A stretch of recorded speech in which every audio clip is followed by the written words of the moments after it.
our emotions are created within ourselves, not on the outside. And so, yes, we have all these things going on. Yes, there's chaos, and yes, there's panic, and yes, there's coronavirus, right? But you can be calm through the chaos, right? Because it's what you do on the inside. Welcome to Black Belt Beauty Radio, a podcast fueled by a passion to support your journey in developing your most beautiful and optimal performance in life. Each episode is driven with the intention to elevate your mind. When we elevate our mind, we elevate our life. So get ready. It's time to rise.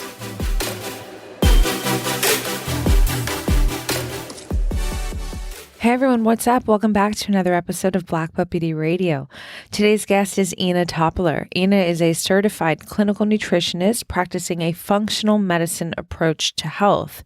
She is the founder of Complete Nutrition and Wellness, an integrative nutrition practice, and she is the host of an amazing health podcast called Health Mysteries Solved. Ina is a high-level expert who's not only attained her incredible amount of knowledge in health through her years of education, but she's equally gained this knowledge through her own health journey. She was diagnosed with Hashimoto's by the age of 20. She also suffered from mercury, toxicity, adrenal issues, parasites, candida, and the list goes on. So in this episode, you guys, Ina and I discuss a lot of great topics, such as optimal nutrition tips during quarantine, understanding cortisol, the stress hormone, and how it fluctuates during the day in your body, understanding insulin, what is insulin, and its effect on your blood sugar levels. We discuss the importance of high quality protein for muscle health and longevity. We talk about Ina's personal diet and supplement habits while being pregnant and quarantined. We talk about magnesium, vitamin D, vitamin C, zinc, discussing what they are, why they're important, and especially, why they are important to have optimal levels in your system right now. And, Ina's, ideas around best ways to dose. We discuss herbs that can be supportive to immunity, but could not be great for those with autoimmune issues. We discuss, those with autoimmune issues, is there something that you need to be doing different right now during COVID-19? We talk about mindset, and why it's so important to keep a very healthy mindset throughout this process, and Ina's unique approach to support her to keep her mindset in a very strong and healthy state. We talk about, reframing COVID-19 in a way that actually serves you. We also discuss how operating with compassion has been proven to boost your immunity. There's so many good points of conversation in this talk, you guys, that I know you'll love. And, outside of the knowledge, I think what's so special is Ina has a very lovely energy about her, and I know that you're going to pick that up in the conversation.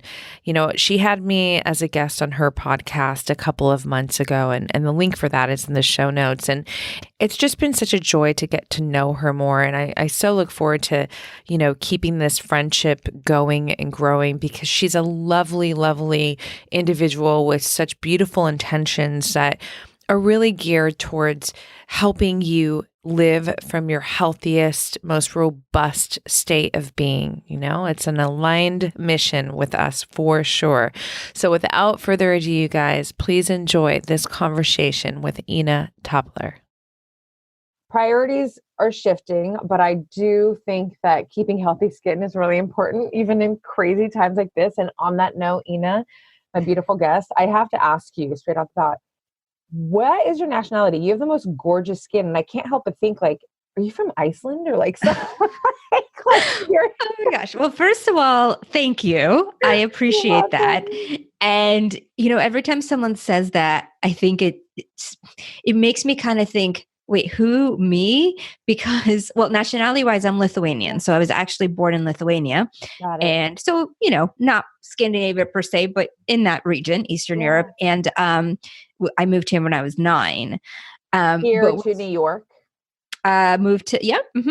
Okay. Yeah. Yeah. I lived, Brooklyn, and then we moved to New Jersey. And then once I graduated, I moved to Manhattan and then Hoboken, but all within that area. Yeah. But what's interesting and what makes me kind of say, wait, what? Like I still do like a double take when people say that is because, I had quite a health journey, which is what got me to where I am today and, being a clinical nutritionist for the last 16 years. But I actually had a lot of health issues. And one of the main things was really bad acne.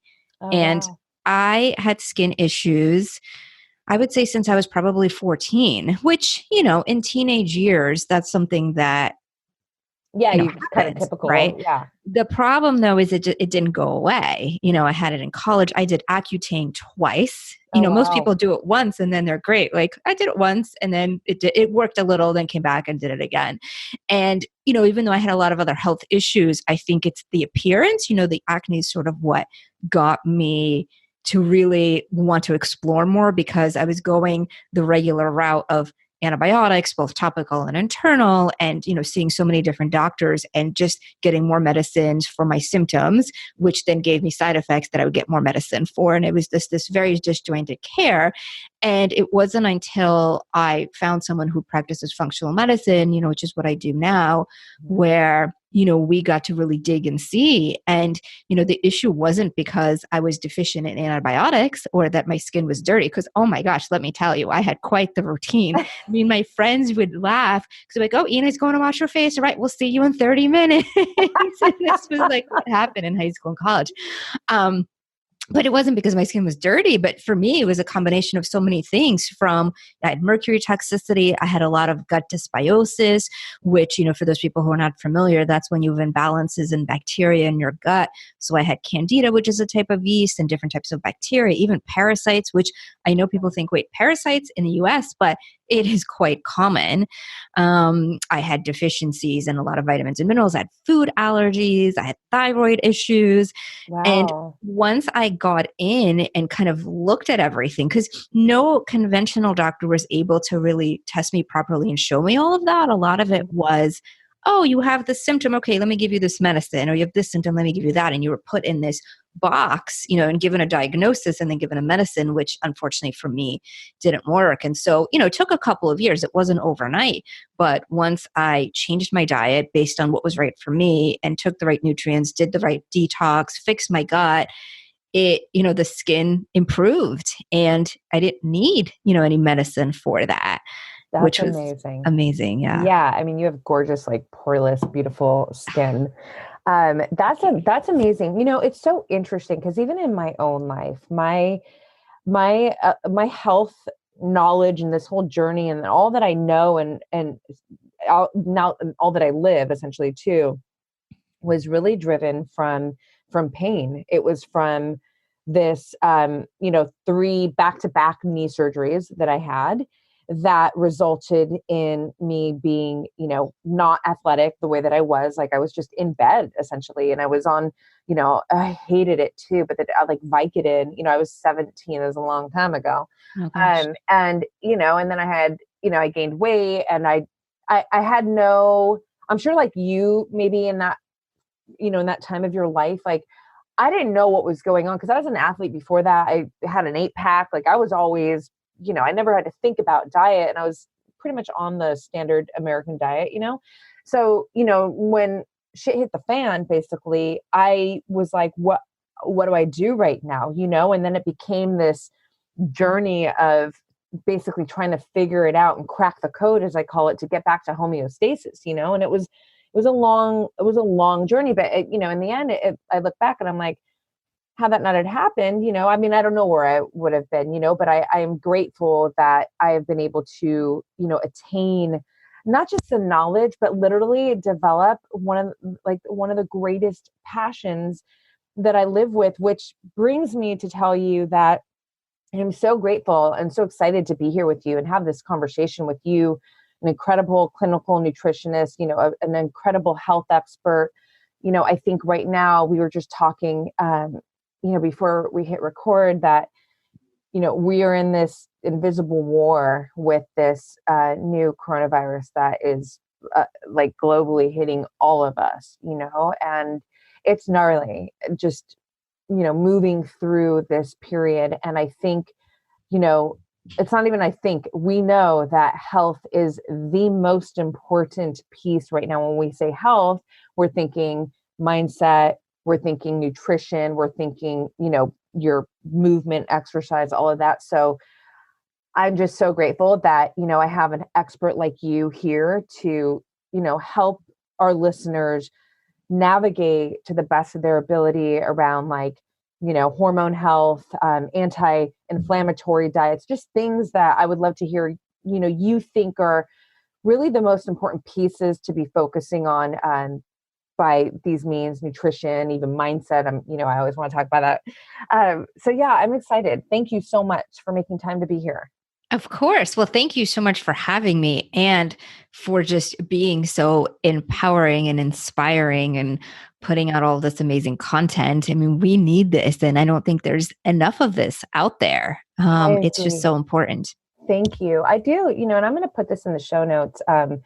The last episode, I'm going to bust out this episode that we're recording now. I'm going to put this out pretty fast. I think right now, I don't know about you, but we have the news and we have, we're getting our information about this virus from all different kinds of places, the CDC and whatnot. And I feel like now more than ever, I'm going to my podcast list, and I while it's not that I want to be super hyper focused on the virus, I'm really interested in listening to conversations from my favorite podcast hosts who are bringing this up in the conversation right now.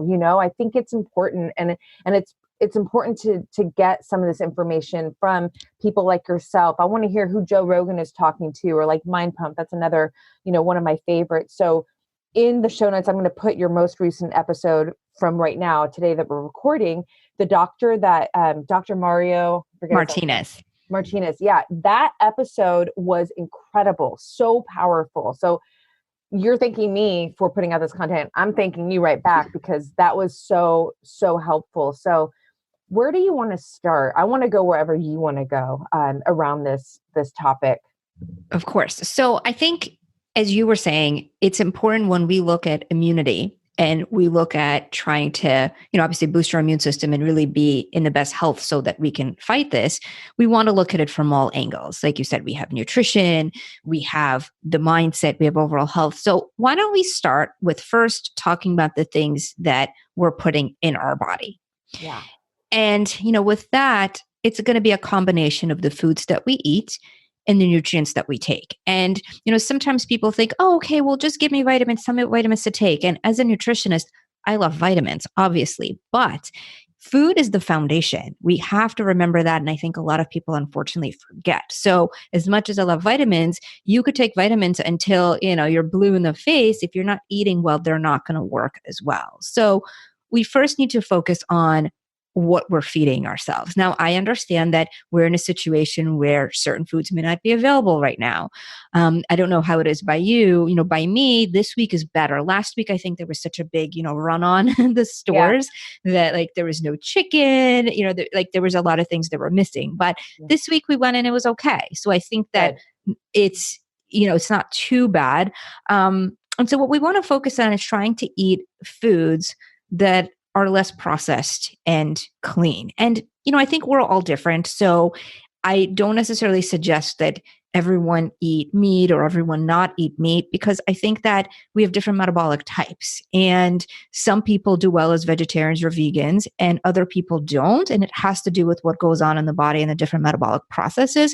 So it's hard for me to sort of recommend that for every person. But if you know what works for you, if you're someone who really craves meat and needs meat, then great, have some meat. I mean, I do think in general, it's good that we don't overdo it. I think that eating meat 3 times a day, again, it depends on the person, but hard, typically, we don't want to overdo it. But if you do well with meat, great, but try to pick, and again, depending what's available, but if possible, meats that don't have antibiotics and hormones, and meats that are cleaner, because we can't wash those things out of the meat. And we want to make sure that we're getting our vegetables. Now, again, fresh vegetables, if they're not as available, do frozen. The nice thing about frozen is that they're usually picked right at the peak of their freshness. So, and they're frozen immediately. And a lot of people think, oh, but they're frozen, so they're not going to be as good for you. But because they're picked and frozen immediately, it locks in a lot of the nutrients versus the fresh vegetables, depending on where they travel from, it could be 2 to 3 weeks before they get to your store. So, I think nutrient wise, the frozen isn't that much worse the way people normally think it would be. I love frozen. I always have frozen. I think it's in the freezer because I do think it's kind of like a hack too, while I love my fresh. There are times where maybe I'm not home as much, and so the fresh can go bad, but you always you can rely on like right now my freezer is honestly full of grass-fed bison, grass-fed, ground beef, wild salmon, and like cauliflower rice. I tried to get more veggies, frozen veggies, and they're out. Like online, it's crazy. And hopefully, like where you are now in the tri-state area, it'll come back, in the coming days. Because I'm looking at my fresh Brussels sprouts right now in the fridge. I'm like, literally, there's like 6 left. I'm like, no.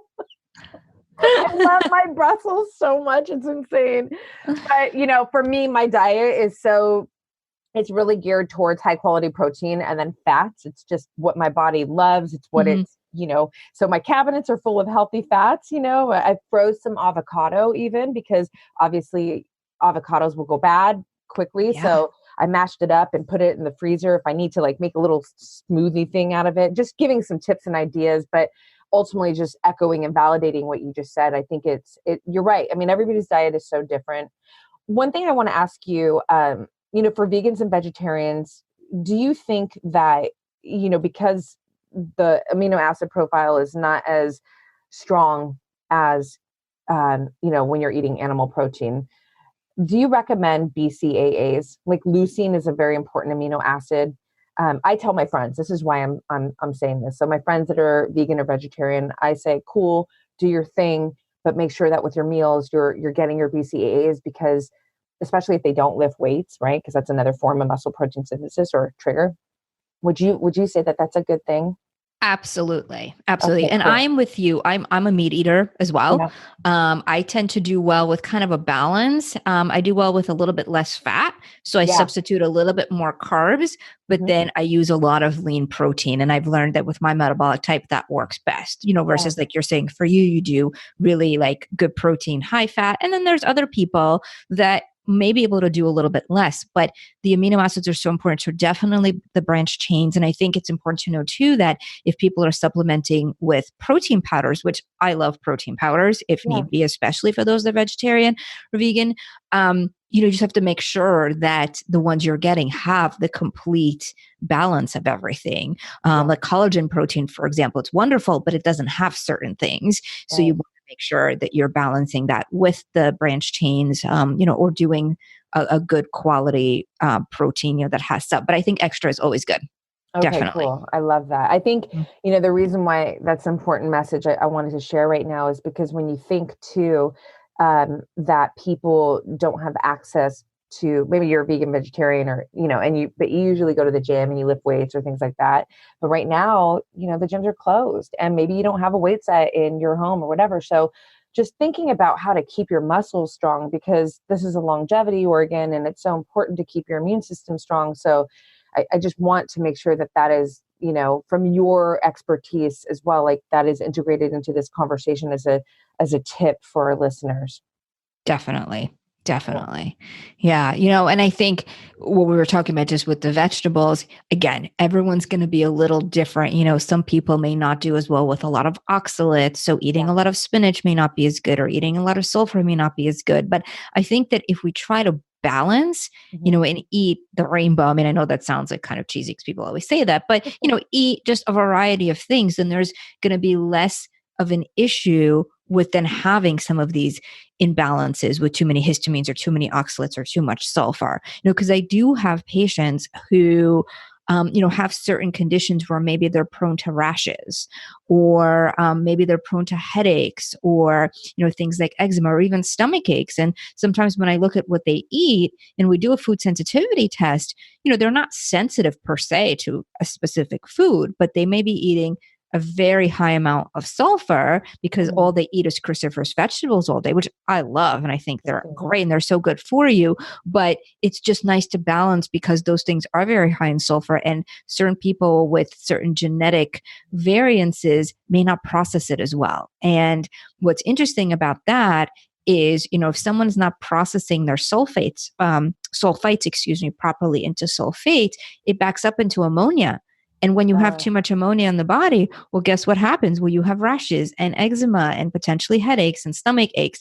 And it's also very, very interesting that I think is not talked about nearly enough is when you look at that pathway, it's the transsulfuration pathway.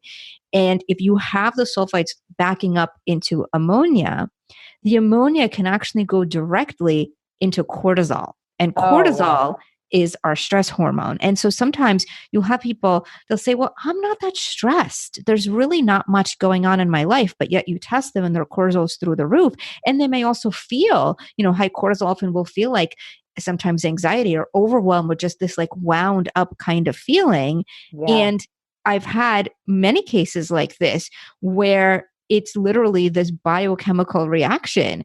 And, we've done, until we figured it out with them, we've done certain nutrients like phosphatidylserine, for example, which is wonderful to lower cortisol.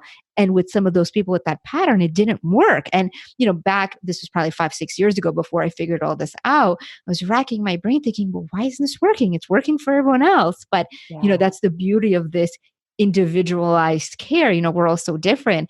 And then kind of seeing that it's the food that was causing that. And then within, 2 weeks, that cortisol drops. It's pretty amazing to see. That's amazing. I'm so glad you bring that up. I mean, when you think about cortisol right now, it's like more than ever, we need cortisol to be in check. And it's, it's always good to say this too. Cortisol is not like the evil hormone. I think it gets a bad rap in some ways because obviously it serves a great purpose. It's there for a reason, but it's one of those hormones that you really need to manage and make sure that it's in check. So, because obviously cortisol levels being too high can lower your immune system, right? Exactly. And we don't want that. No, we definitely don't. And I think to kind of just talk about cortisol for a second, a little further, exactly what you're saying. It's not bad. We just need the right amount. And I think what's important for people to know is that your cortisol actually varies throughout the day, and it's supposed to. So it's supposed to look like a ski slope curve. So in the morning when you wake up, it should be at its highest within a certain range, of course. Right. And then it should slowly go down throughout the day and be at its lowest in the evening. Again, not too low, but within that range. And that's the problem sometimes, that if you go to see a doctor who just draws blood and they test your cortisol, it's a one-time level. Right. So you don't really know because you can't compare it to what happens later in the day.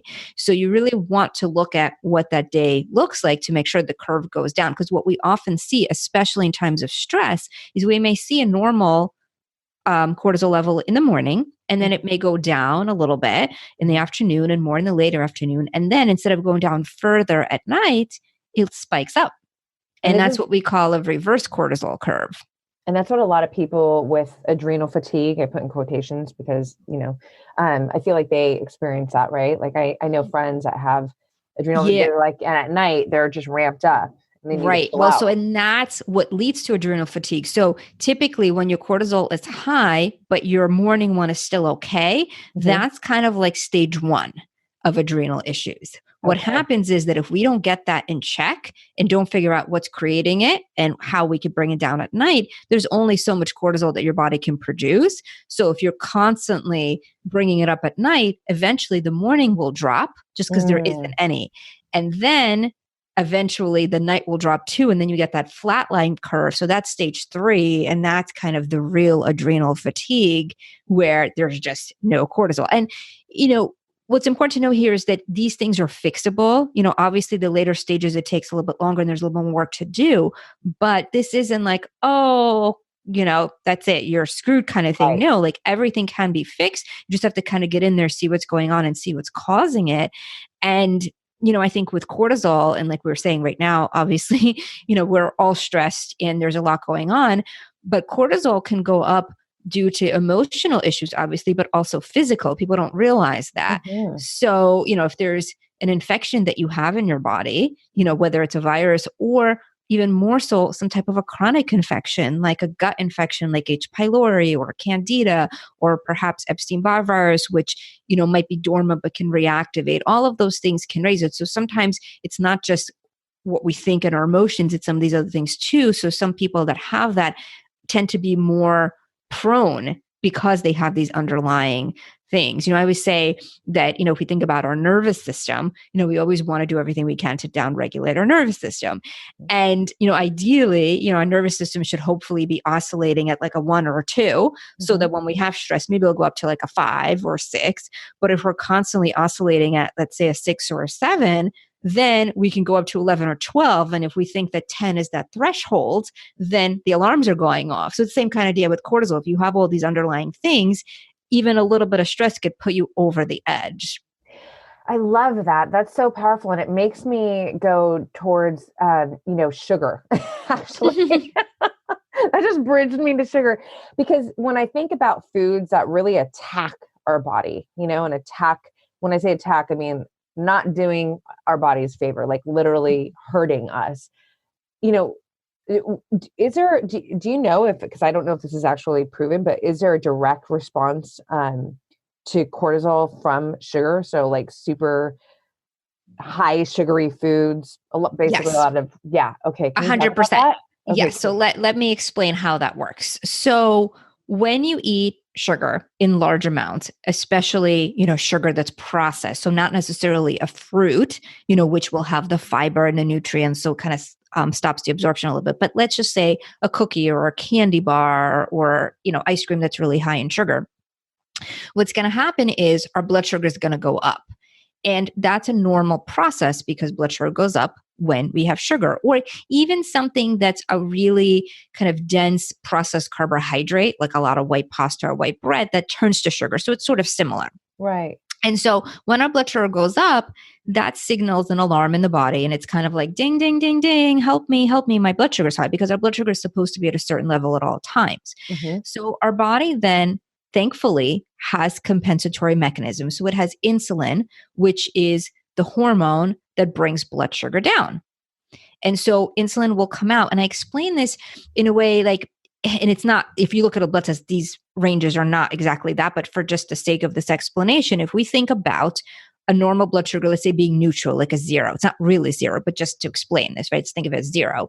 And let's just say we have something really sugary and our sugar goes up 30 points, right? To 30. Well, then we need, let's say 30 points of insulin to bring it down back to 0.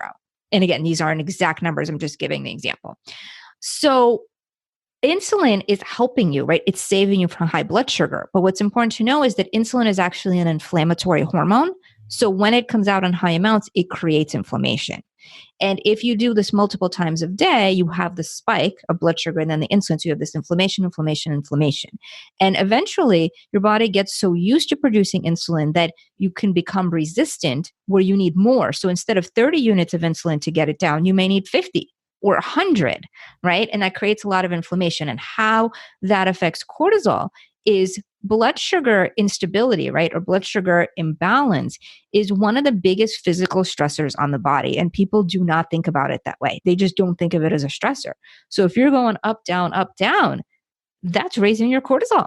I mean, sometimes, if you're, I have certain people that I've worked with and, let's say they have high cortisol or they have certain stressors, we fix blood sugar and that fixes like 75% of the issues, even though they may have a stressful job and all these other things going on. So there is absolutely a relationship there. Yeah, it's so, oh God, that's so good that you shared that, because also when you think like right now, people are emotional, they're already stressed out. So their cortisol is already high. And oftentimes, especially if they don't have healthy eating habits, you're going to those foods to try and get the serotonin, the dopamine, like to calm you down. But really you're in this vicious cycle where now you're elevating more cortisol and you're becoming, I think, something that's so important to really capture that you said, like insulin resistant, because you want to be insulin sensitive, right? Like my blood sugar levels are I don't eat really, like maybe the occasional Q Kitchen dark chocolate cashew. I love so much. And not to demonize if you do have a cookie or you do have a thing, but it's just that because it's not really a part of my diet. I genuinely don't feel cravings for it. Like it's just not part of my palate or my microbiome. Like I crave bison and avocado and my Brussels sprouts, but because of that, I am very insulin sensitive. And this is very important when you think about longevity, your health in the long game, right? So we know, some of the things that we've known about or learning about this new coronavirus is that it likes attacking people that are diabetic, just have like underlying health issues. So, the diet right now, obviously for you and I, we're always, preaching like eat quality nutrient dense foods. But I think this needs to be on loudspeaker right now, because it's almost like when you are reaching for these foods that are going to attack your body and raise your cortisol and be inflammatory and all that, it's almost like you're putting a target on you. You know what I mean? Exactly. It's gnarly. What about foods? What are some of the top foods right now that you think could be, and I know that you can't prescribe anyone's diet, everybody is very individual, but there are some general foods that can, be helpful to decrease inflammation and just, be very supportive to our immune system. But wanting to note that we're not trying to say like, oh, this is the cure to the virus, or that, you may not be susceptible, but it's just kind of like, if you're going to war, right? Painting a picture. What kind of shield, what kind of sort, like, that you very well may be hit in the line of fire. You may get hurt. But what armor are you putting on that could, if you got hit and you got hurt, could potentially save your life? Like, that's my warrior visual. I love that question. Love that. So I think that let's first just really quick talk about the things that we want to take out, just to make sure that everyone's on the same page, because we want to put the good things in, definitely. But like you said, the processed sugar and processed carbs and bad fats that are hydrogenated, like the trans fats, the fried foods, we want to take that out, because if you have a lot of those, I mean, it still helps, of course, to have healthy foods on top of that, but then they're almost like fighting with each other. So I think like to have a cleaner slate, to take those foods out first, that would be great. And then to add in good fats are going to be extremely anti-inflammatory. So things like avocado, which you mentioned, nuts. And, again, some people may have certain allergies, obviously, but I think nuts that are higher in omega-3s, like walnuts, and then, other nuts that are generally less inflammatory are going to be things like hazelnuts and almonds and macadamia nuts. I like almonds too, but almonds are high in lectins, and there are some people that may be sensitive to them. So, kind of depends. But I think those other ones are going to be great. And then, using good quality oils. So it's things like olive oil, but not in cooking, just because it has a high smoke point. So you don't want to heat it, but, on salad dressings or in cold things. And then using things like coconut oil or maybe ghee, which is a clarified butter, to cook with, which is going to be much healthier. Yeah, I love avocado oil too. I use avocado oil and coconut are my main ones for cooking. Yeah. And then, we want foods that are going to be rich in vitamin C and other phytonutrients, because that helps to boost the immune system. So, the vegetables that have that, a lot of the green leafy vegetables, but then also, the vegetables that are in the orange family, those are high in C and E. So we're talking about orange peppers and carrots. Carrots do have sugar, so we don't want to overdo it, but some carrots are great. And, like the yellow squash, so any of like the yellow orange family ones are going to be really, really wonderful. But I would say when it comes to vegetables, everyone likes different things. I would say whatever vegetable you like that's non-starchy. So I'm not talking about potatoes or corn or peas. They don't count. I know they're considered vegetables, but in my book, they're more starches. But non-starchy vegetable, which is really anything but those things, just have them, a lot of them. Yeah. As much as you can, as much as you can find them right now. I love that. Also seeds too, right? Seeds are another. Yeah. So seeds are going to be a great way to get good fat too. Pumpkin seeds, sunflower seeds, those are wonderful. And then you have to get protein. So whether that's lean, clean kind of meat, or good quality fish like wild salmon, sardines are wonderful. I love my sardines. Yeah, me too. And then if you don't eat meat, then a good quality protein powder. I just think that most people aren't getting enough. There are some people who say like, oh, all you need is a certain amount. You don't really need more. And I don't know. I mean, again, everyone's different, but I just find that, the 20 grams or so that people sometimes think is all they need. I just don't agree with that. Yeah, I can't even imagine, gratefully, Dr. Gabrielle Lyon she's a friend of ours and connected us. I adore her. She's the queen of the conversation around muscle health. And, I was anemic. I don't think you know this, or I don't remember if we talked about it before, but yeah, I found out I was anemic after I didn't eat meat for 16 years, something like that. And I've addressed it a lot on the podcast already, but, I did my first comprehensive blood lab. This is 2 years ago, and discovered that my ferritin levels were at 14. And it's Wow. I know, right? It's like, and I was still crushing. I told Gabrielle in our podcast last year, and she's like, wow, you're an overachiever.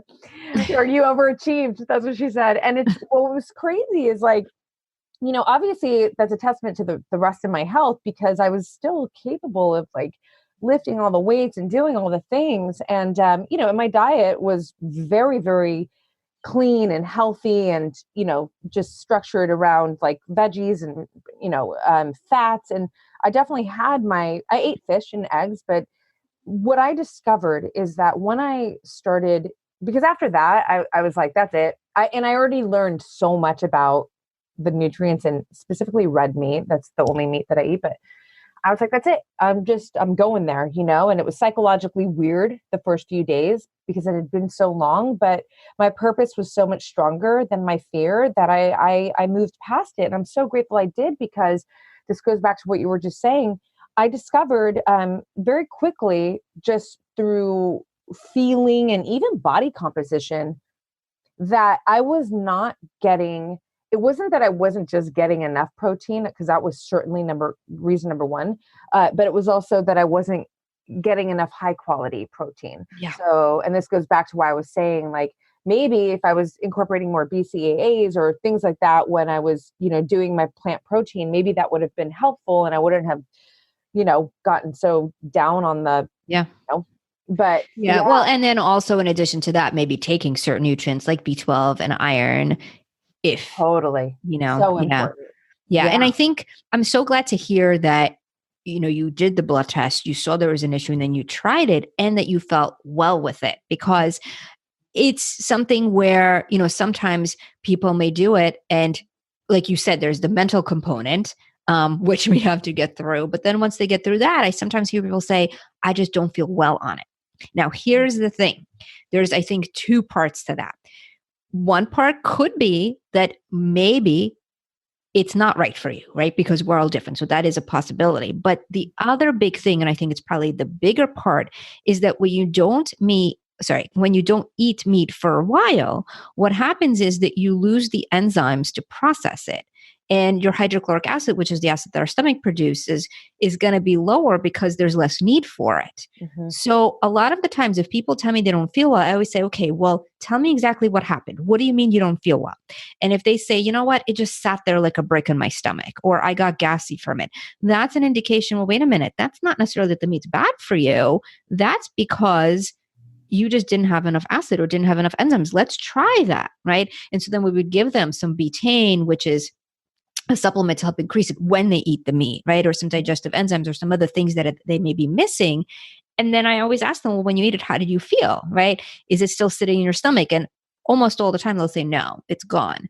And sometimes even without the supplements, if you do it for a little bit, your body will adjust. It just may take a little bit of time, but I think the nutrients might help, even if it's for the first month, especially with someone like you, if you haven't eaten or someone hasn't eaten meat for 16 years, I mean, your microbiome is going to change. The way your digestion it's not going to be used to it. So that's not, it's not unreasonable if you, fortunately in my situation, I had no issues. Amazing. I do take some digestive enzymes, I just always do. But I didn't experience that. But I think psychologically it's easy to think that could take place because, such a long period of not incorporating in the diet. Yeah. So a couple of other things just in terms of diet, I think it's because it's just such an important piece here to overall health, but just navigating around, the coronavirus right now.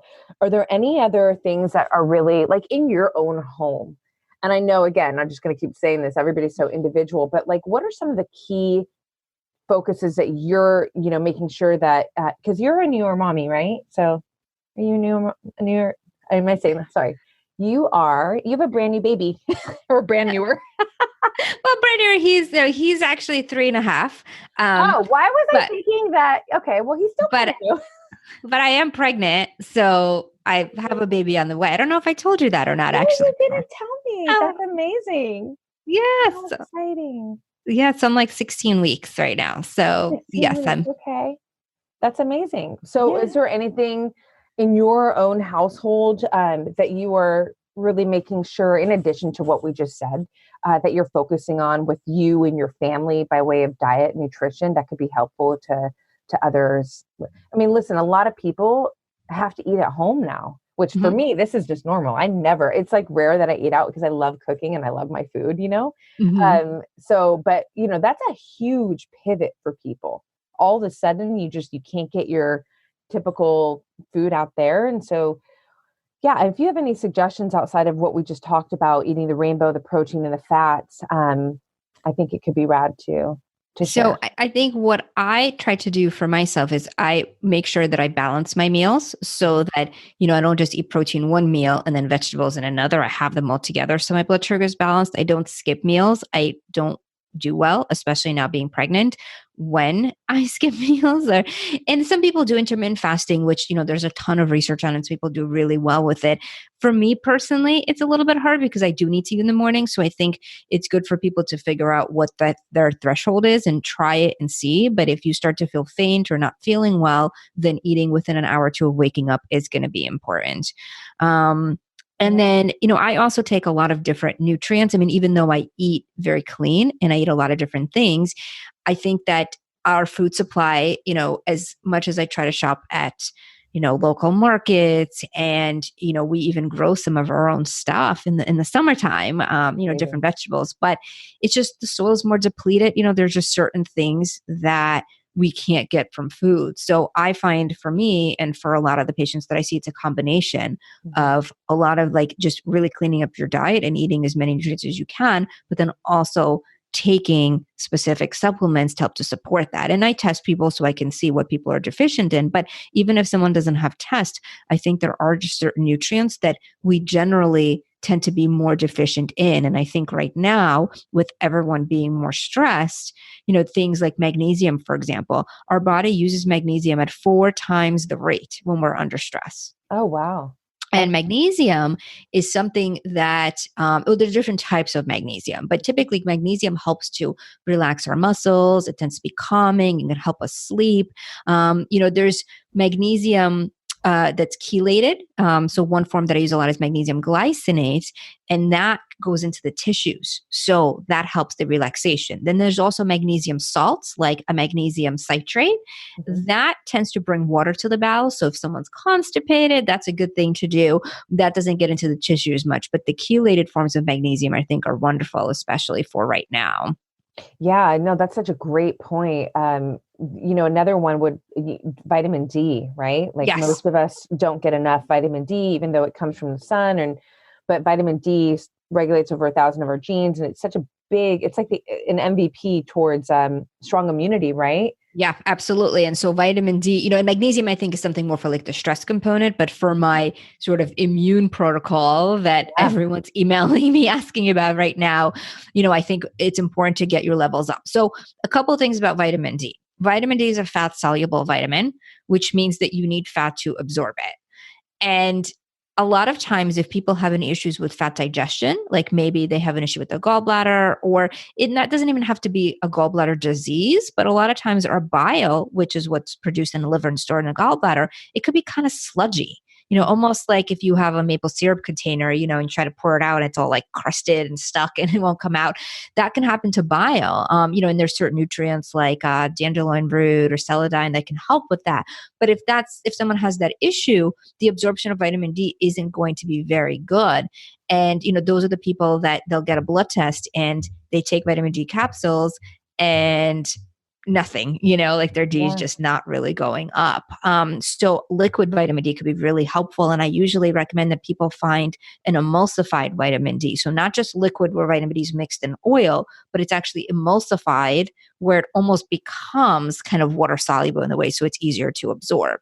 That's so huge. Thank you for saying that. And it's my really mom is having a hard time getting hers up, and she's taking the 10,000, and she takes it with fat because I tell her, take it with fat.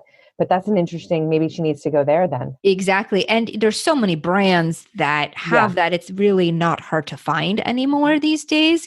And typically you may not even need 10,000. You may need 5,000 of the emulsified to do what 10 or 15,000 maybe can or can't do even. Right. And I think I'll note also about the ranges. A typical lab range for vitamin D is 30 to 100, which is a huge range. I mean, in general, lab ranges are going to be very large. So, we want to be at around 50 or so. And I think that when we're trying to boost immunity, or if someone has an autoimmune disease or an immune system that's just, very vigilant, like over vigilant against our own organs, then being more towards like 60 or 70. I have Hashimoto's, which is an autoimmune of the thyroid. So I like to keep my D around 65 or so. Yeah, got it. I know mine's in the high 40s, and I'm like, it's not good enough. And I take 5,000, and I'm in the sun. I don't wear sunglasses. But just to say, like, even maybe I'm going to go liquid, Yeah. I'm like, I want mine to be a little higher. Yeah. Yeah. And sometimes even if you do a month or two of liquid just to get it up and then maintain with the capsules, because sometimes unless you take really high amounts of the capsules, it's hard to just get it there. Once you're there, you might be able to maintain better. Yeah, I love that. And that just also drives home the point of how important it is, to test. Vitamin D now is on the majority of tests, whether you're working with a functional, physician or not. But, the functional physician, integrative physicians, nutritionists like yourself, I always say when I talk to you guys and talk on the podcast about you guys, you understand the body for what it is. It's a system of systems. And you need to understand it that way because, a lot of, and this is not to like point any doctors out like they're not doing their job right, but it's comprehension, and a lot of doctors might see like, oh, you're in the 30s. That's cool. But like, no, you maybe with the vitamin D, you actually want to be higher to, really like strengthen your body as a whole, your health, right? You guys understand, you can connect the dots and go, well, just like you said, well, the gallbladder might not be producing the bile, so maybe you need to do it. And I just think that's so important. Not only, I obviously there's more functional physicians and, functional nutritionists, integrative physicians like yourself, who I feel like you guys are emerging more, or maybe we just have more access, both. But I think it's just so important for people to realize that you're out there. And then also, the testing part, like I said, 2 years ago, I had been waiting. I actually, because Dr. Rhonda Patrick, I had already been deep into her, like studying and learning from her at that point. And I was like, okay, where am I going to get my test from? And I'm like, I don't want to just do it online. Where do I take it? Because I didn't have access to somebody like yourself who understood the system of systems, like the foreign language is how I frame it. You guys know the foreign language. And then comes, I would meet who is now a very good friend of mine, who's also a clinical nutritionist, Julie Keene. I know you guys are friends now online. Yeah. And she's incredible. Like she knows the foreign language. So I started doing my testing with her and with the functional doctor that she referred me to as well. And it was like a game changer because, for me personally, I don't want to just be healthy, like base. I want to kick ass. Like I want to keep kicking ass at all fronts because our health, even when you think about like muscle, right? Around 30, I think is the age, we start to lose muscle. And it also starts to become more difficult to keep our muscle, like keep putting on muscle, right? And I'm just using muscle as one example, but there's several we can go through in the body. So in my mind, I'm like, cool. I don't want to just do the bare minimum so I have muscle. Like I want to make sure that I'm keeping my muscles strong in my 40s and my 50s and my 60s and my 70s so that I can put my own bags above my head in, the airplane, that I can get up and run with, my whatever nieces, nephews, and like, you know what I mean? And not have to just be, sitting on a couch and can't move. I want this on all fronts of my health and my body, right? So how do I do that? Well, labs to me, and I understand that, it's difficult with insurance, finance, money and all that. But for me, this is really how I can monitor my health, from the most accurate way that I know currently. It's obviously when you're taking blood, it's a snapshot, right? So for me, it's this like continuing thing that I do every 3 to 6 months or whatever. But I just think it's so important to work with people like yourself, who understand the language and can do this kind of testing and explain things. And that's another piece. You empower your clients because you actually teach them what's going on, right? Like when you think about right now, how many people are like, oh shit, okay, wait, I got to be healthy. Wait, how do I do that? Like, I know I'm supposed to eat vegetables, but like, if you don't understand why and being healthy, like, oh, so you're healthy, not good enough. That doesn't shape habits. You had to go through so much pain from your autoimmune issues and all the things for you to be so purpose driven to be like, hold on, I got to figure this out. Same with me. So I feel like, one of the things that I think is also so incredible about working with people like yourself is that you don't just say, hey, take this, do this with your diet. You're like, let me explain to you why this is the case. And now you've empowered people to keep themselves healthy and strong, even without Ina being in there, although I'm sure they could become addicted to you like I am. Yeah, no, but no, so true. Because I think explaining the why is half of it. I don't want people to do stuff because I told them to. I want them to understand that. And my goal isn't to have them see me forever, even though I feel like I've had people that have seen me for like 10 years, and not because they haven't gotten better, but just because, they feel better, and then maybe they want to have a baby. So we work at that. And then they come for their children, whatever it is, it's just this ongoing process. But yeah, it's all about understanding why, but also understanding the why of their own body, because like we were saying, and, kind of keep saying this, everyone is different. And I think what's also interesting is, you're mentioning that you want to be optimal, right? You want to make sure you have a lot of muscle. You want to kick ass, right? And I think it's the same for me. I mean, I think maybe for just slightly different underlying reason, but I think everyone has something. I mean, for me, it's just having the autoimmune and having some of these things. I have to work a little bit harder than sort of like to say the quote unquote average person, right? So, we may all know people that like can eat French fries and eat McDonald's and feel okay, at least for now. That doesn't mean it's going to be okay for later, right? Like I can't do that. And, at first, like I was very angry about that. I'm like, why is it that all my friends can go out and drink beer and I can't because I don't feel well, and now like, I'm not angry anymore. It's a blessing, because this is what my body needs. And yes, I have to work a little harder, and, and it's in all aspects. And I know we'll get into some of the mind aspects in a little bit, but it's, the nutrition, it's the nutrients, it's the detox part, but it's also what I focus on, what I think about, and all of that. Yeah.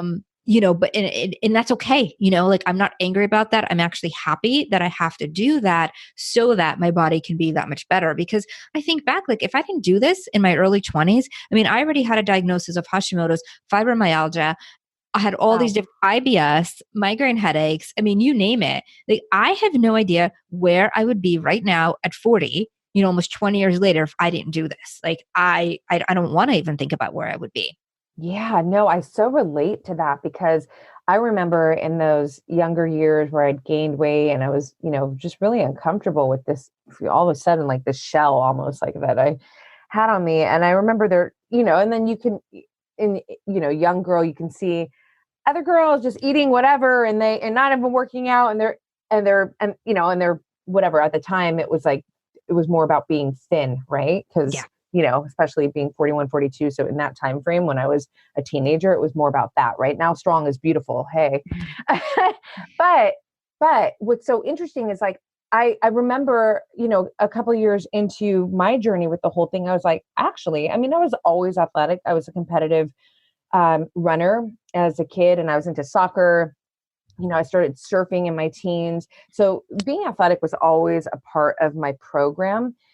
But I remember thinking, in these uncomfortable years, like, you know what, I would rather have this diet, nutrition, training part figured out now. And like, when I say figured out, I mean, I have these implemented as like my lifestyle. Like these are habits now, because it gets harder in later years. We know that. Like if you don't have these if eating healthy, as an example right now, is not your norm, it's harder for you, like straight up. I can't like pretend that that's not the case, right? Or if you're not someone who's used to exercising or getting movement in, like it's harder for you as you get, because we become so much more, what's the word I'm looking for? But just like, fixed almost, right? I never want to be fixed, growth mindset. So always finding ways to learn and grow. But, people do become very fixed in their personalities and their way of life. So it is interesting. I so relate to you that, while it may have seemed at the time like this unfortunate state of affairs, it turns out to be something that has shaped your life to be, just empowered and really like not just healthy for you, but I mean, think about all the people, even right now on the podcast, that you are supporting, you're supporting their health. It's incredible. Thank you. Yeah. It's like a little gift. Yeah. I do want to ask you, with around the topic of autoimmune issues, you, because I feel like I'm curious, I don't know, but, I have a lot of friends that have autoimmune issues. Is there any extra threat, or like, are you considering things a little differently with this virus, upon us? I don't know, like, does that affect us differently if you have an autoimmune issue like Hashimoto's or what's the other one, Graves, or I don't know, name them. So that's a good question, and actually that's a good segue to just kind of going back to some of the nutrients that how that could affect it. And so to answer your question, it can, I mean, for me, I don't think it's as much of an issue just because it's controlled. And my immune system is more balanced with all the work that I've done, where my body is kind of recognizing, hey, this is bad and this is good. I think the issue more is, if someone has an autoimmune and they are on immune suppressant medications, because in some situations, if someone is, very progressed in their autoimmune and perhaps maybe they're not doing anything functional and they're just doing more conventional, the only answer to deal with autoimmunity from a conventional standpoint is immune suppressing drugs, because if your immune system is attacking your own tissues, then let's shut it down so it doesn't attack it. But obviously this is the time more than ever where we need our immune system. So that's where I think we want to be mindful. And I know that a lot of rheumatologists, and doctors that are dealing with autoimmunity are speaking to their patients who are on some of those medications, and seeing what can be done or should be done in those cases. But I think autoimmune or not, there's still going to be a lot of things that you can do. And I just want people to know that even if someone has diabetes, right, or heart disease or lung issues, I mean, yes, you're more prone, but that doesn't mean that we just sit and wait for it to come get us. Right. There's different things that we can do. And like we were saying with diet that we talked about, and then just going back to the nutrients, I just wanted to tell your listeners a couple of other things just so they have a good idea so they can have what they need in their toolkit. So we talked about magnesium for stress. And then we talked about vitamin D, yes. And then the next one I want to talk about is vitamin C, which, I think a lot of people know about vitamin C, but there's a couple of little things that people may not know that I think is interesting. So we know that C is going to be immune boosting. And of course, foods that are high in vitamin C are going to be, broccoli has a lot of vitamin C, leafy greens have C, and then, fruits have C too, like strawberries and oranges, but, fruits do have sugar. So, some people tell me, oh, I just drink orange juice instead of taking C. I'm like, well, you're getting 40 grams of sugar in that glass of orange juice. So you kind of like are offsetting, so keep that in mind. But the other interesting thing about vitamin C is that it actually can have this almost like a viral encapsulating type of effect. And so what I recommend is taking vitamin C as prevention, and depending on, your size, your weight, there's different, but for like an average, say 130-pound female, right? About 2,000 milligrams or 2 grams of vitamin C is good, but I recommend in divided doses. So it could be 500 throughout the day or maybe 1,000 twice a day. But if you are actually already sick, you can take small doses of vitamin C very often. So 500 every hour.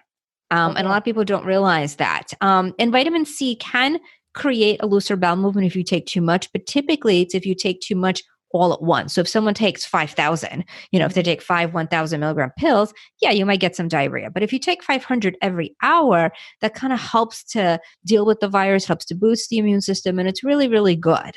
So I think it's just a good thing to have in your arsenal. And then zinc is another great one. And I don't recommend that people take high dose zinc all the time, because everything, when we look at minerals, they all have different relationships with each other. And so zinc is antagonistic to copper. So if you take high dose zinc for 3 years and don't take any copper, you're going to become copper deficient. And, copper has a lot of its own benefits. We need that. But I think for a short period of time, if you take some extra zinc, and you can always, a lot of times zinc supplements come with a little bit of copper already in them. So there is that balance. Or if you take a multi, like a good quality multi, there's going to be copper in there, and then you could take some extra zinc. If you do that for a few months, for most people, that's not going to put you over. And then when you're already sick, you could take a little bit more of that as well. And that works really well.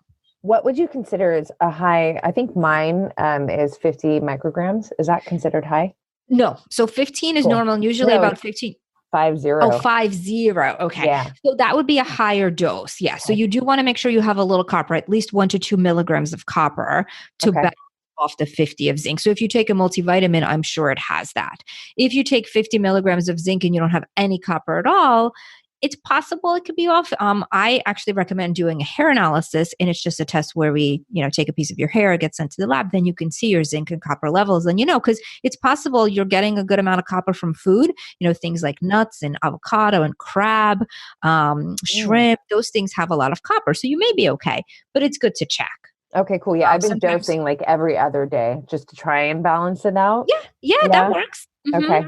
Yeah, that works. Because sometimes when people have copper toxicity, which is so common from, copper pipes and birth control pills and, certain other environmental factors, we can give them at times, 100, even 150 milligrams of zinc, just short term, to help to push out that copper. So it just depends on your balance. No, that's great. So, thank you. Yeah. So we have, our magnesium, our vitamin D, our C, our zinc. Another one of my favorites is oregano. And so I think oregano kills everything. It's personal opinion. I mean, like backed up by studies, but I mean, oregano, we know it's studied to be very antiviral, antibacterial, antifungal. It has a lot of antimicrobial characteristics to it, but I just love it. So what I do is I get essential oil of oregano, and you can buy oregano pills, but I feel like they're not strong enough. So I use essential oil of oregano, and I get it from one of the well, better known essential oil companies out there. And what people just need to keep in mind is it's really strong. So some people say, oh yeah, do you put it under your tongue? No. That will burn. You don't want to do that. So my trick is I take some coconut oil, like maybe just a quarter teaspoon. I put it into a spoon. I melt it on the stove, just so it, it's not hard. So it's liquid. And then I put 2 to 3 drops of the oregano. I take that.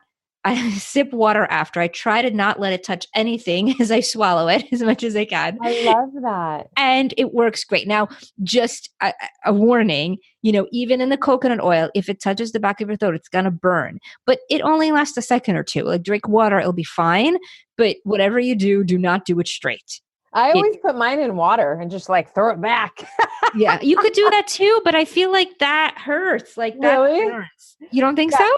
No, I don't find that it does, to be honest. And I don't take it every day. So typically, and this is a question for you. So I usually, if I take oil of oregano, it's if I start to feel compromised, like if I'm like, oh, it's coming, something's coming, and truly rare do I tip and go, oh, I'm sick, Exactly. So, but do you think that considering all things right now, and I know that you're not prescribing, so I just want to say that, but just for yourself and really just for me, do you think that, it wouldn't hurt necessarily to just kind of, throw some back more on the regular? I would say that. I mean, I think we do have to be mindful of how long you do that for, because this can go on for a couple of months, right? So I don't think I would recommend taking oregano every day for a few months. And not to say that it's, bad, but because it has these antimicrobial properties, it can kill off some other bugs that you may need. So Right. that's why you don't want to do it long term. And if you do it, you want to make sure you take some probiotics to replenish the good bugs. But I would say you could do it maybe like a couple times a week, or if you're out somewhere and there's people around or someone's coughing around you, as a prophylactic that way. And then obviously if you're feeling any sign, and I would say like the first sign of any type of, sniffle, cough, sore throat, anything like that. Yeah. That's when it works the best. And actually speaking of, if you're feeling like you're around people that are sick, another one of my big recommendations is silver. I knew you were going to say that. Yeah. I love it. Awesome. So I personally like the silver soul technology over the colloidal silver, just because you tend to need more parts per million of the colloidal and a lot less in the silver soul. And I think the silver soul is just more effective. It stays in suspension. And I always tell people, rinse your nose. Like, we wash our hands, right? Like we want to wash our hands as often as possible. Well, infections are going to hang out on your nose for a couple of days and incubate there before they become something else. So, using a neti pot, or I'm a big fan of the Neil Med, which is like the plastic bottle with the hole in it, kind of like the neti pot. And I mix the salt solution, and then I mix, about 2 tablespoons or so of the silver solution in there to make it antimicrobial. And I do a nasal rinse that way. And, again, not every day, because it could be a little bit drying, but if you're feeling something, or if you're around a lot of people, or feeling like you could have been exposed, if you do that right away, that can work. And you can also take silver orally as well. I love that. That's a great tip. Yeah. I mean, I think right now it's like, listen, we're still learning about this virus. It feels like it's very sneaky. It's very kind of like resilient, like it hangs out, it incubates. I think, what is it, like 2 weeks we're hearing, something like that? Up to 2 weeks. And some people are saying it might potentially even be longer than that. I mean, the average is usually 4 or 5 days, but it can be longer. Yeah. So it's like everything I think that you're sharing and that we're talking about here as a preventative. I mean, it's just again, going back to the illustration of you're going into battle, and so it's like you're just trying to make sure that you've got the best possible armor, the best sword, the best shield, that in the event you get hit, you can survive, So those are great tips. Is there anything else? I do want to talk about mindset a bit with you, because I think it's such an important piece. And, you are a holistic woman, you're a holistic practitioner. I am a holistic high performer. And so to not integrate, mindset into the conversation of health is to dismiss, I think, a big piece of health. Oh, absolutely. Yeah. And I am going to put in the show notes the episode where you had me on as a guest, which I love so much. It was such a fun episode with you. And we really dove into the layers around mindset and how important, of a role it is in keeping yourself healthy and strong. But before we go there, is there anything left in nutrition and that whole area, that space where we were, that we didn't talk about that you think is important to share? I just say, in terms of herbs, a lot of people may be familiar with things like echinacea and elderberry and andrographis they're called immune boosting herbs. And I just want to say those are also very good. However, if you have an autoimmune disease, they may not be good for you. And a lot of people may not realize this, and just something to keep in mind, because when you have an autoimmune disease, your immune system is already hypervigilant, right? And it may be attacking other things. So if you do something to boost the immune system, right, it may boost the wrong part and the part that's attacking your own organ. So that's where you want to be careful. If you don't, then those herbs are going to be good. But that's why some of the other things I talked about are more kind of boosting more generally and balancing, and they're not going to have that same potential negative effect. Okay. Amazing. That's a big thing to share, I think. Thank you for that. Yeah. I know elderberry's been flying off the shelves, so people are, that's an important piece. Yeah. Mindset, what in your own life, do you meditate? Do you journal? What are you doing right now to keep your mindset in a very strong, composed, calm place right now? So I do a little bit of all of those things. And I find that depending on the day, I sort of pick and see what makes sense for me and what I'm kind of in a mood for. I do journal a little bit. I do meditate. What I've been doing more so recently is trying to trying to think how I can phrase this without sounding too like out there, but I work on tuning into my own body energy. And, I guess another way to maybe say is to like raise my vibration. But I know that may sound a little bit weird to certain people. Well, not on my podcast. I have conversations with my highest self and then everyone who listens, but I know this is shared with your community as well. But yeah, my listeners are pretty used to this. So awesome. Go there. So, and this is something that I learned from my energy practitioner, Patrick. And as I'm sure your listeners know, right? Like energy, and you talk about this a lot too. Energy can't be created or destroyed; it just can be moved, right? So we always have energy.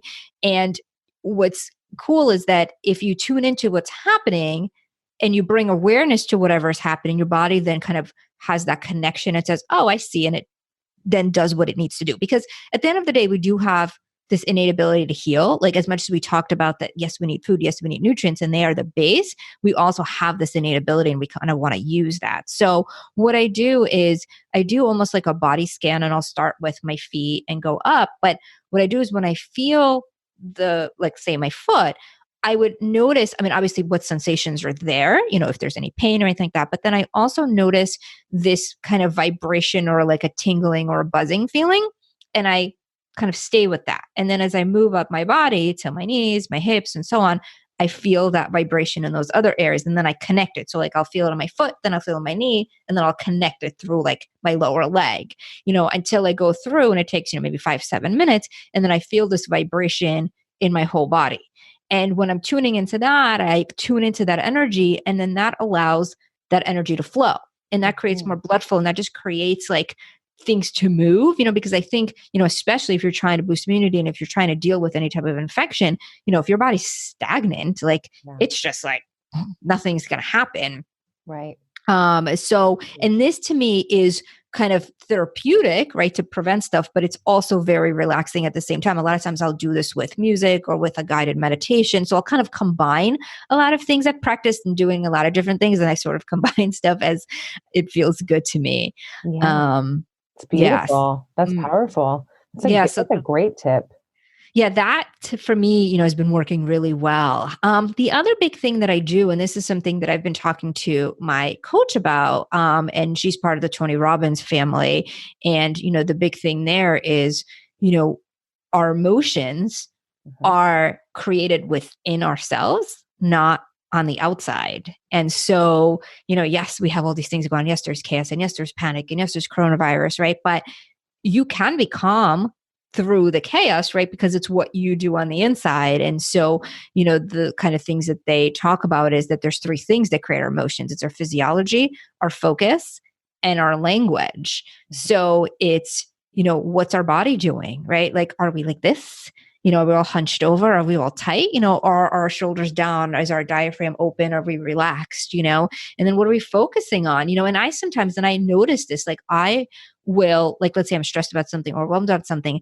Not only am I thinking about that, but I will, and this sounds funny, but I will literally like in my mind create a text to like a friend or my husband. Even if I don't have time to send it, I'll think like, oh, I'm going to tell them I'm so pissed right now, or I'm so stressed right now. And I'll like go through it in my head, like what I'm going to text them, even if I'm not texting them. Yeah. Well, you're creating the story. That's a common thing. Yeah. Yeah. But the imagination will just keep going and building you. Like you're thinking about what they're thinking, and this is how you're going to respond. And that is so common. It's so, and I think what you said before that is so key. It's like, hey, you have control of that actually. Like you're writing the script. It's all you inside. Exactly. And so I think the important thing is to really be vigilant and to kind of stand guard and like catch it. Because we're all going to do it. It's not about blame. It's not about like, oh no, like, but it's like, okay, there it is. I got it. Let me see how I can change that, reverse that, reframe that in some way. I love that. So I call it, you got to be the bouncer. Yes. Yes, we talked about it on my show.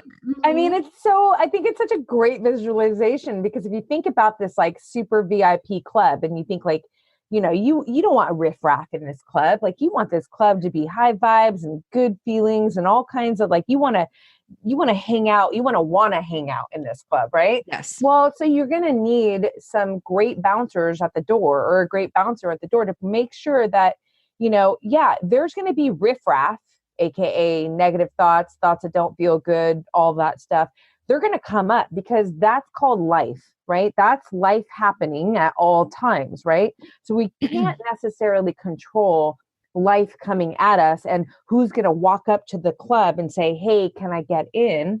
We can't control that. What we can control is you're coming in or you're not.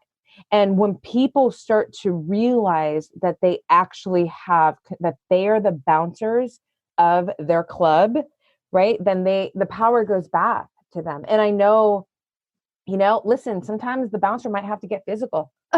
You know what I mean? Like just saying like, it might be a struggle. Like you might have to push this feeling away or what, and there are ways to do that. Like just a fun example would be like, if you're having a hard time with your thoughts, maybe then you change your physiology. And maybe this is the equivalent to the bouncer being physical to the thought, because when we change our physiological state, we are impacting our emotional state, right? So do some kind of movement or exercise or whatever to like promote this, good hormones and feelings to take place in your body. So you do not allow these anxious, negative feelings to override you, right? Because you will change your emotional state. Exactly. Another fun thing is to laugh at it.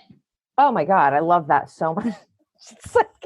Wait, can we just highlight this really quick? Just laughter period right now. I literally, before we were recording, I put that on my stories. I have this a couple weeks ago, I made this joke because I'm laying on my floor and I'm like, welcome to Carpet Talks with Roxy. Because it's just me on my carpet, And then it was like a total joke. But when this stuff started happening, I was like, you guys, Carpet Talks with Roxy is real now. Like I'm recording live from carpet because, we're home more and it's just, and I wanted to highlight this morning before we started recording the importance of humor and laughter. And I know that's a little different from what where we just were like laughing at these negative thoughts, but just, I wanted to really highlight the importance of humor and laughter right now to promote stronger immunity, stronger health right now. It's so important. And I think, I don't know if you've been seeing them. I feel like it's impossible that you haven't.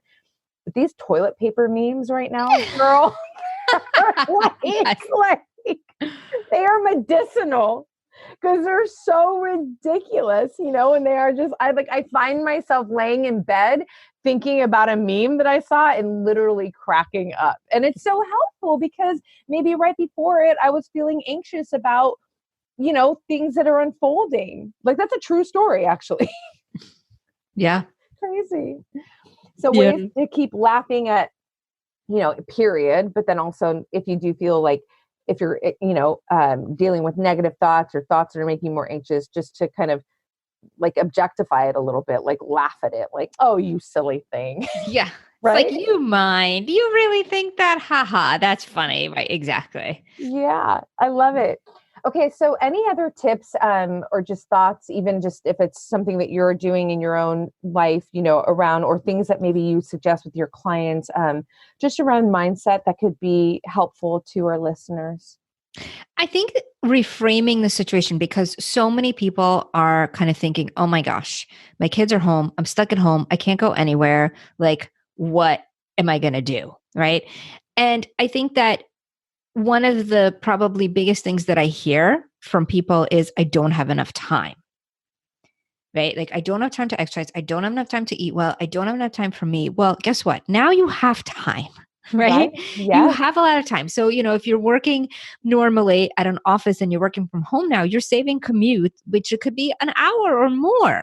In LA, right? It certainly is. So using that time then to do some of the things that you don't have time for. So rather than thinking about how boring it is and how annoying it is and how the government's trying to control us and whatever else people are thinking about, or how scared you are, use that time then to do a workout. And there's all of these places where you can stream workouts, whether it's YouTube or, Beachbody on demand, or, there's yoga stuff. I mean, there's so much there. And then, when we're able to, hopefully, again, stores are going to have different types of things there, but whatever you're able to get, you can look up a recipe online then and cook something if you don't normally cook, right? Because you have that time, and then I think also just spending time together, so often we don't eat dinner together because we have different schedules. Now, if everyone's home, not only can we eat dinner together, we can eat lunch together. Hey, we can eat breakfast together. And I mean, I think that there's just so much about, just having that family time that we don't normally have, and having time to connect with each other, and if you're someone who lives alone, then maybe connecting with someone over video even. Oh yeah, totally. FaceTime right now. It's like, it's amazing because a lot of the friends that usually don't have time because of work and all the things, it's like, well, you do now. And so, I actually have a FaceTime quarantine FaceTime series going on where I screen grab like a funny moment in FaceTime. But I love that you bring this up. It's so important because perspective is everything. I say that all the time. It's literally what's shaping our reality, right? It's the way that we're looking at it. It's not even the thing. It's literally the way that we're looking at it. And, I don't know if you've seen, but, online there's been some posts around how, Isaac Newton, because of the bubonic plague, and he was isolated, he had to isolate himself.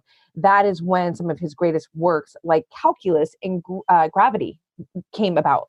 And so if you think like, wow, we are forever changed because that isolation period that, he had to live through, it's like, man, what businesses are going to be like business ideas are going to be born right now from people who are home and, have the ability to think of these things, or what next, huge Hollywood movie, because the script is going to be written right now, or what new, bestseller. I mean, I'm pointing a lot towards creativity because I'm always thinking like, how can you, and I think connection was also such an important piece, but it's like, how do you turn better from this? Yes. And not even for yourself, not just for yourself. How do you get better for yourself and for everybody around you? And then that pulls in the piece of communication. In my life, I love knowing that I'm the rock. You're calling me. Something's wrong. I'm the Zen rock who's very resilient. So if you need some mindset, like calming and, you're calling me, And so I think that, for me, I don't want to just get through challenge, but I want to find the ways within the challenge that I am going to become better from it. And also how I maneuver through the challenge. So when I look back, I don't look back and go, okay, yeah, you survived it. But I look back and I go, girl, you crushed it. You were composed, you were calm, you were level-headed. You fought the fight with intelligence. And that can only happen when you're calm and you're composed, right? Because if you're panicked, that goes out the window. Absolutely. So that is such a powerful piece. Thank you for bringing that up. Of course. And, I think to your point also about, you being there for people and doing all the good work and, for obviously your audience and your clients, but also just your family and your friends, that has a lot to do with your immune system as well. Because when you're helping others and you're compassionate, and that's something Dr. Mara Martinez talks about, you're actually increasing certain immune boosting chemicals in the body. So I think that if people think about, and again, we have to think about ourselves, obviously, and be safe. But if we're also trying to think, okay, well, how can I be of service? Okay, I'm stuck at home, but can I help someone maybe by ordering something online for them, or by just talking to them and talking them down from a ledge? Yeah. That like being helpful is actually going to raise your immune system because you're doing something good. I love that. That's compassion, empathy, thoughtfulness. This stuff is huge, man. It's such a, it's like put it in a spoon and take it down the hatch. It's like serve it to your people, Don't be the person who has a garage full of toilet paper right now. Oh, sorry. The toilet paper thing kills me. I don't understand it. I'm like, it doesn't make sense. Why does a respiratory issue type to toilet paper? I don't get it. Oh, I have to tell you, speaking of toilet paper. So I was telling you I was born in Lithuania, and, I don't remember this because I was young, but my parents tell me, so toilet paper is not something that you could have gotten there very easily. And so they did actually have lines for toilet paper. And I mean, again, I was too young to remember, but my parents would tell me that like they would get toilet paper once every like few months and like they have to wait in line for many hours. So they totally get the joke now. But yes, I don't totally understand it. It's just crazy. It just shows, you know what it shows? It shows that fear is so infectious. You know, because it's like all of a sudden people are like, oh my God, toilet paper, you gotta have, well, if he's going to take all the toilet paper, she's going to take it, then I got to take it. And it's like, whoa, calm down here, you know, like, and I think maybe that's a great place to end is just, you know, while fear is very infectious and contagious, so is love, so is compassion, and these things that we just spoke about. So it's like, decide and understand that you really can make this decision. Decide what side you want to be on. Where are you operating from? Are you operating from fear? Are you operating from panic? Or are you operating from, you know, compassion and strength and composure and understanding that not only is this going to make you feel better and, you know, as you move through this, but it's going to support your overall health, you know, in general, and especially through this process, right? Absolutely. And if you are operating out of fear, just know that you can shift. I love that, right? Because we're hour by hour. So when you catch yourself and you're the bouncer at the door, like just send them off, send it off. Yep. Oh my gosh, Ina, thank you so much. Girl, you are so fun.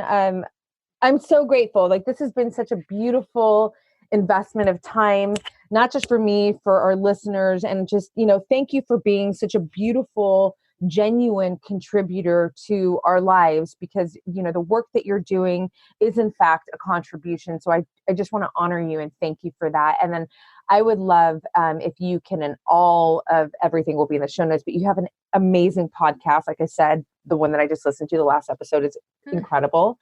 But just so people can keep up with you, social media, if people want to work with you as well, please. Yeah. Well, thank you so much for that, first of all. And I feel like right back at you for all of those things and all the services you provide. So thank you. I'm just honored to be here. And for me, so my podcast is Health Mystery Solved. So people can find me healthmysterysolved.com, or obviously on any of the podcast listening apps that they have. My practice is Complete Nutrition and Wellness. So it's just www.completenutrition, which is just spelled out AND, wellness.com. Our email is there, phone number is there. If people need to reach out, they need anything, you know, we're there, and, you know, we're virtual. So even though everyone's working from home, it's business as usual here. So I'm definitely here to help if people need. Okay, perfect. And social media, Instagram? Oh, it's just at Ina Topiler. So just my name. Okay, well, thank you so much. I'm going to let you get back to your life. And I so look forward to sharing this. I'm going to put this out very soon, and to be continued. Awesome. Definitely. Thank you so much. Thank you, girl. Bye, you guys. Thanks so much for tuning into this episode, you guys. If you loved it, please share it on your social. Throw it up on your Instagram stories and tag me. I'm at Black Belt Beauty. I am also at Roxy Look, RoxyLook. I love connecting with you guys. This is a conversation that I want to just continue growing with you guys. So if you feel inspired to hit me up, do so in that space. I always enjoy hearing from you. If you'd like to support this podcast, you can do so by rating it and reviewing it via iTunes. It's such supportive help, you guys. It really helps the visibility of this podcast. So I appreciate and thank you in advance for doing that. And last but not least, if you are interested in starting your own podcast, or perhaps you already have one and you need help with, you know, editing your audio and the production of it, I cannot recommend my producers enough. Resonate Recordings, you guys, they are the bomb. I rely on them. They are an absolute supportive tool to me and my podcast. So check them out and let them know that Black Belt Beauty sent you. And on that note, you guys, I'm signing off with all my love and always looking forward to catching you on the next.